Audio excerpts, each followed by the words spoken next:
Okay, in chemistry, very often you're going to be plotting graphs and getting lines like this and having to measure the slope of the line. So I thought I'd give you an example of this.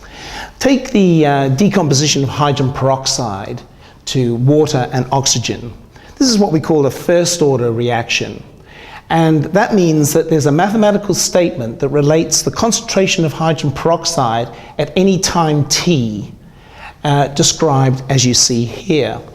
Notice that this equation is of the form y equals mx plus c, where x is time, so we're plotting time against log of the concentration of hydrogen peroxide as the y-axis.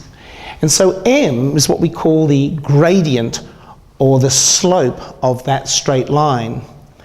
And so what we need to do is to calculate the rate constant k.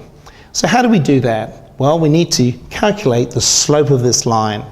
So the slope is m, which is going to be equal to minus k. And if we're going to measure the slope is the drop over that change there. So we need to calculate that change divided by that change, or the change in y divided by the change in x. Now, the change in y, whenever you measure the change in anything with a line like this, it's always the later value minus the earlier value.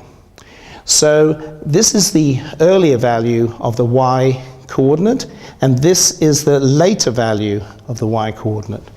So it's going to be minus 5.600, and we'll put that in brackets there, minus the earlier value, which is minus 4.547, like so, over the change in the x-axis. It's always the later value minus the earlier value, so that'll be 1600 minus 600.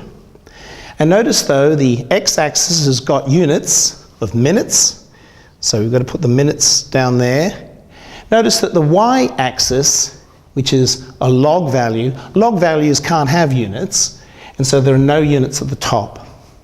So when we calculate that out, we end up with minus, the actual result turns out to be 1.05 by 10 to the minus 3. And the units, because the unit minute is underneath, when we bring that to the top, it's per minute, like that.